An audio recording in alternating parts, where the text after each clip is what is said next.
எல்லாரும் bread omelette பார்த்துருப்பீங்க. இன்றைய தொலைக்காட்சிகளில் முதல் முறையாக பன் ஆம்லேட் நாங்கள் செய்ய போகிறோம். செய்முறை எப்படின்னு பார்ப்போம். ஆமாம், செய்யும் முறையே முதல்ல ஒரு பண்ணை எடுத்து 2ஆக கட் பண்ணி வச்சுப்போம். அதை நல்லா ஷார்ப்பான கத்தியை வச்சு 2ஆக கட் பண்ணிக்கணும். வந்துட்டான் வீட்டு ஆம்பளை சாப்பிட வந்துடுவான், அவனுக்கு வேறு வேலை இல்லை.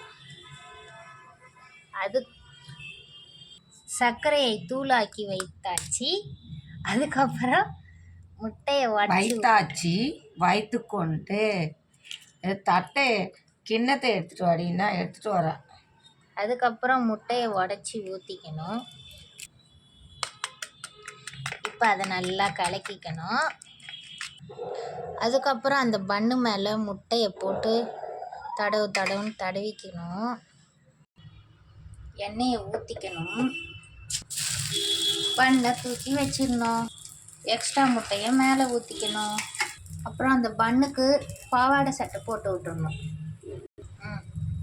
பாவாடை சட்டையா? ஆமாம், வந்துருச்சு. பன் ஆம்லேட் ரெடி. கலர்